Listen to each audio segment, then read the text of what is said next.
Welcome back to another chapter of Body of Dark, Heart of Light. Last time, Cecil Harvey has dealt with a spar in dealing with the Warrior of Light, also known as the Puppet of Light, which is my pet name for him. And Cecil actually won, but he wasn't able to hold back his dark impulses. But before that, he was able to meet the Cosmos Warriors, and he was able to befriend Furion most of all.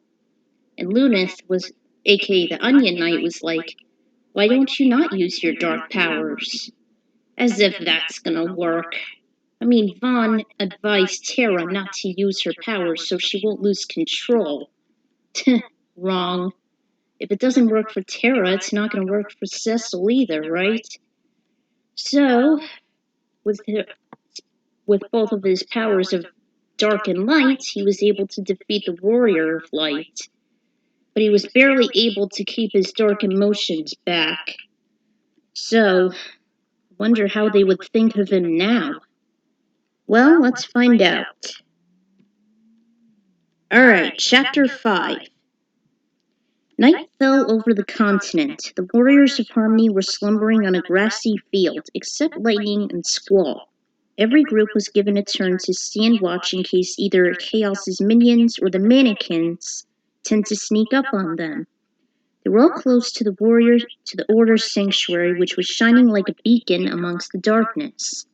It had been a long day, and Cecil slept almost instantly as his comrades settled down for the night. After the sparring match with the Warrior of Light, he attempted to kill him, and Furion in his anger. As a result, Lightning said that he should either be put into exile or be perished by her own hands.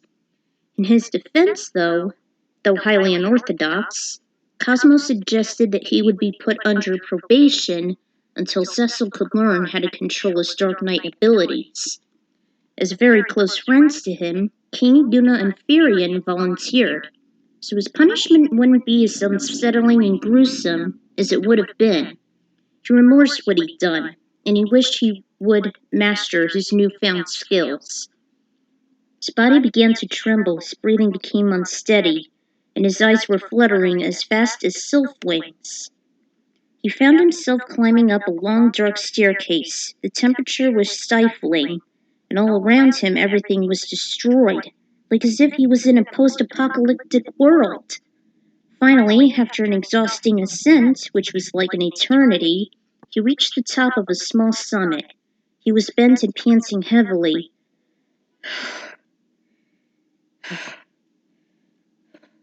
Sweat drenched his skin and his armor. By the time he got his strength back, he looked up and saw a massive throne ahead of him, unlike Cosmos's. This one was covered in skulls, and sitting on it was the sum of all fears. He was an enormous demon with an elongated tail, red glowing eyes, 3 sets of horns, 4 strong arms, satanic wings, and an evil grin showing his long shiny fangs. He gazed upon this new horrific figure. He never felt nor saw anyone so maniacal and evil. Was he the one responsible for recruiting the mannequins and starting the eternal conflict? Chaos? His body began to shake, his heart raced, and he felt frozen. He wasn't sure what he wanted to do as he saw Chaos looking back at him. He folded his arms and muttered a deep laugh. When Cecil heard his voice, it felt like as if a knife stabbed him in the chest. Then a cold breeze flew from behind. He frantically looked, but there was nothing but emptiness, and he braced for the worst. The chaos didn't move. Slowly he turned back. Cosmos! His cry was caught in his throat as he saw the deity stand before her nemesis. Cosmos! At last we meet. Chaos paused and looked at Cecil. Your friend is about to witness the true meaning of discord. Cecil widened his eyes. Then Cosmos spoke defensively, something the Paladin has never heard before. He's not yours to take. He's proven himself as a warrior of light. Chaos didn't flinch. He spoke calmly. So, You refuse to relinquish him. Very well. I'll have no choice but to extinguish it. He shall be a valuable recruit since he still has darkness in his heart. For now it's dormant, but when awakened, we'll have the advantage in this conflict. Cecil gripped his sword, waiting for the first strike. He can't lose Cosmos and all that he was fighting for. It seems he is resistant. I shall give him a little persuasion. When he loses the light, he shall serve within my ranks. Cosmos remembered fearfully that he had just chosen 3 other warriors, a soldier, an Esperkin, and a blitzer. Besides Titus, they didn't seem to work for him willingly. If he takes advantage of Cecil... She slyly looked toward him. She saw him running toward her and stopped. Chaos's gaze paralyzed him. The weight was so unbearable for him to muster. The sky began to shift and there was an ominous roar, as if coming from an ancient dragon. Then the goddess was engulfed in a huge wall of flames. "No! Cosmos!" he cried as he watched in horror. In a few moments she was gone, leaving a few fireflies behind. His hopes, his spirit, and his heart were crushed by this malevolent act. He struggled to stand, but Chaos's hold was still in effect. The god of discord slowly rose and walked over to him. The helpless paladin rose his head. "She would have been spared if you wouldn't have intervened. I won't let you get away with this. I admire your perseverance and your strength. You shall join me as my pawn in this eternal conflict." "I will not serve you. The light's still with me. You can never enslave me to do your dirty work." "Then we shall see. Now, taste the true power of discord. Let yourself be reinstated to the board." Chaos released Cecil and he was holding his head in agony. Little did he know, Chaos was holding a small dark crystal in one of his palms. It began to shimmer. The darkness was engulfing him both in body and mind. He fought with everything he had, but the thrall was too strong. Apparently, the dark crystals are used for the Chaos Warriors as a source of power. He was so potent and influential that Cosmos' light couldn't save him. Cecil awoke with a startle.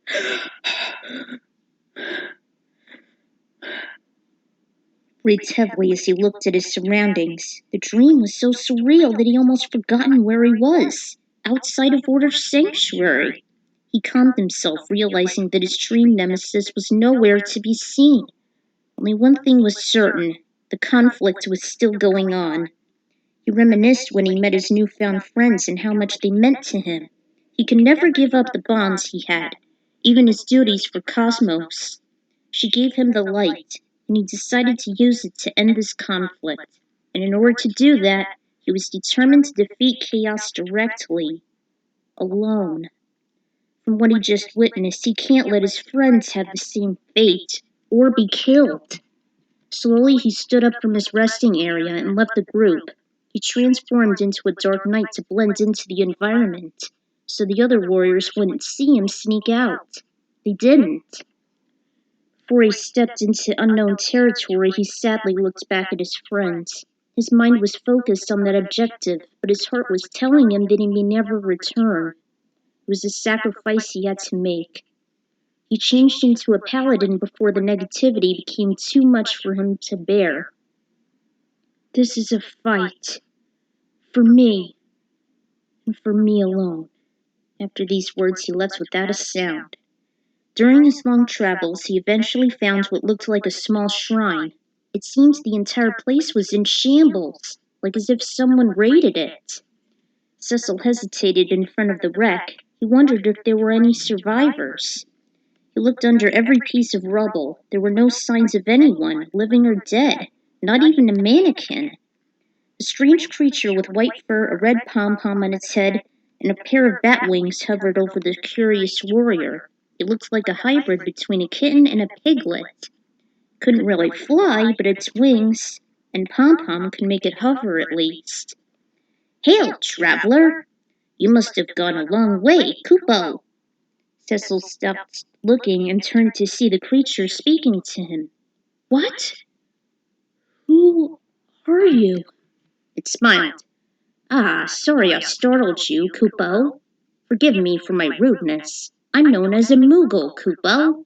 I live around these parts, you know. And this is my home, Kupo. Cecil stood up and replied bashfully. Pleased to meet you. I'm Cecil. I don't necessarily live here, but I was summoned by Cosmos, the goddess of harmony. I'm on a mission to end the conflict and to defeat chaos. So I see. You are quite the valiant type, though you seem kinder than you look, Kupo. But unlike you, I was never summoned. Then, how did you get here? Do you even fight? Actually, I don't take any sides, Kupo. Instead, I sell a lot of different things to people on their journeys. I give them armor, weapons, summon stones, sundries, you name it, Kupo. Yeah, they don't always come cheap, Kupo. I see. But hey, I tell you what, you've come so far. I'll let you rest here for free. You seem friendly enough. Unlike those other warriors that roam around here, Kupo. That's very nice of you. Thank you, Moogle. My pleasure, Cecil. Here, you can sleep in this small ledge. It provides shade and makes a good hideout. No one could find you here, Kupo. Its paw pointing to the little ledge of stone. He rested his body on it and used his cape as a blanket. He couldn't believe how smooth it was, though he was pretty exhausted. He slept almost instantly. The next day the sun peeked over the horizon. The air was pretty warm, though there was a slight chill. Cecil's eyes fluttered, then opened gradually.